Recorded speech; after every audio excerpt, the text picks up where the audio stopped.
welcome to our channel. Good morning, everybody. I'm Rachel, and I'm Kylie. oh, yes, Kylie is joining us today to talk about fear.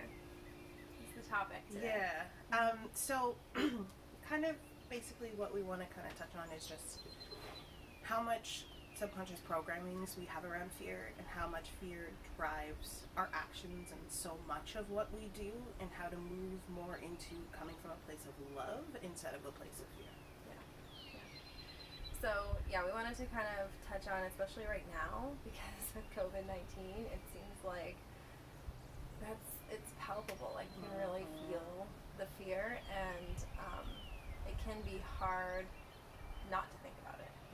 So I do think that this is a relevant thing right now at our time. It's been coming, like it's been happening. Yeah. I think for specific people at specific times, things have come up in their life and they've had to deal with fear. But right now it's almost like a collective consciousness thing. Like, okay, here, we're going to all deal with this. Scared. Yeah. So, what are the kinds of things that we do that are motivated by fear? Well, I mean, if I take personal examples from my own life, there's stuff I have not done because of fear of what other people might say or think. Or there's stuff I have done because of the fear of being a bad person or the consequences of not doing that thing. Yeah, so our behavior, if it's motivated by fear, is going to be a certain way, and there's going to be certain energy around it.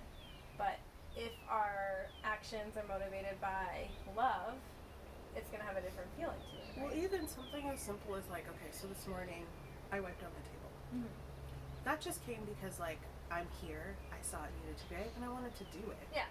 Now, if I had done that from a place of fear, I would have expected recognition for it. I would have had an attitude that nobody mentioned that I did it, because the fear was the motivating factor, which is, oh, are they going to think badly of me and be annoyed because I was at the table, noticed it needed to be wiped and didn't wipe it. Yeah. But because I did it just out of love, I was just happy how it was done. I didn't need a thank you. I didn't need anything. I was just happy it was done. Yeah. No, that's really good. Like the stuff that we do in daily life, what's the reason behind it? What's motivating us? And I think subconsciously most of us are programmed to act out of fear because we were punished as children. So the fear of punishment is the reason why we do things or don't do things. I've been talking about this a lot in terms of laws and the way that we govern society, and how like when I'm driving down the road and the road is kind of curvy, I slow down and I drive at a safe speed, and nobody has to tell me what the speed limit is, because I'm not going to drive 60 miles an hour when it's not safe to, because I'm going to feel like the car is out of control, or I'm going to be worried that maybe a pedestrian will be walking, and so I'm aware and I'm conscious, like, I don't want to hit anyone and I don't want anyone to get hurt. So, but isn't it interesting where that also falls back into this idea of, are human beings inherently good or are we inherently bad? Right. Well, that's a whole other topic. Which we will not get into right now. We will at some point. But where I was going with that is just connected. Yes. It's just because some people would say to your argument, but some people don't. Why do you think there's crashes that happen? Exactly. Well, not everyone has that built-in sense of safety and care. And sure, there's people who drive recklessly. Sorry, go ahead. And my issue, though, is I'm not driving safely because I'm afraid to get pulled over and get in trouble. I'm driving safely because I care about myself and other people. Well, and so the other thing I was going to say is, those people that drive recklessly, if we came from a perspective of everybody being initially good, and fear wasn't a thing that was present, would they still do that? Right. Because doesn't that also, driving recklessly even when you know you shouldn't, isn't there an element of rebellion, adrenaline from something? Probably, yeah. Which is, there's some kind of need that they have. Yep. So you come from a place of like, what are the needs that need to be met here? What is the need of a person? I guarantee if maybe they're late. Like maybe they legit need to be somewhere on time and they're worried that they're going to get fired. Which is fear. Yeah. They're afraid. Yeah. But I'm starting more and more to realize that almost everything that we see in this world that we have a reaction like, oh, that's terrible, or why that, or why this, somehow translates back to a fear-based need. Oh. it's the cord hitting against the I drain just pipe. thought someone was down there, like, No. pulling on it. And No. I'm like, is someone trying to send us a message? I don't know. No, it's the No, cord. but I definitely hear you. And I think it kind of reminds me of our example that we were going over the other day about the fear of death and how, you know, there's certain friends or spouses that we have that if we say, like, if we mention that we're not afraid of death or we're not afraid to die, they get really upset and they're like, no, like you need to, like, wait, why are you saying that? Like, you're not afraid to die. And it's like, well, it's not because, like, I know exactly what's going to happen, because we don't. Like, the truth is, nobody knows.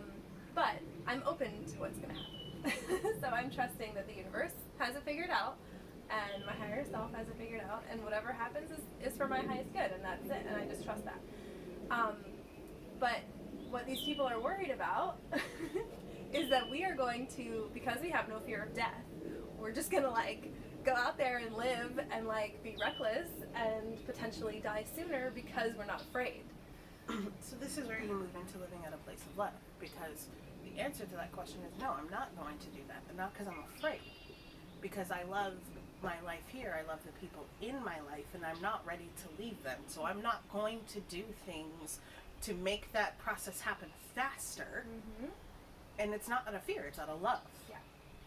Yeah. And by So if anyways, I'm actually going to be more cautious and more careful because of love. not because I'm afraid to die, but because I care about the people in my life, and I love them, and I want to be there for them. And I think it's, for some reason I thought of, like, people who stay in their job because they're afraid that they won't be able to pay the bills if they quit. And, like, they keep doing something they hate and they can't stand and they're unhappy, and they stay in this place of, like, maybe resentment and hatred, like anger, you know? Well, and it prevents them from being able to manifest something better. Yes. Because they're only, all they're sending out is this negativity, and so nothing positive can really match that. Yeah. Like, it's difficult. Yeah, so I think what we want to challenge people to do is, you know, as you're going through your day and you're making decisions and you're doing things, just kind of pause and ask yourself, like, am I doing this out of fear, or is this motivated by love? And, you know, the more that we can be attuned to love and, like, in the vibration of love and not fear, the more we can help ourselves and the planet. And there's little ways that you can do that. Car coherence is a really beautiful way to find out if you're making a decision based on love versus fear. And it's not a really hard thing for you to do. There's tons of videos on how to get into a heart coherent space on YouTube, but the simplest way that I find is put my hand in the center of my chest, close my eyes, and take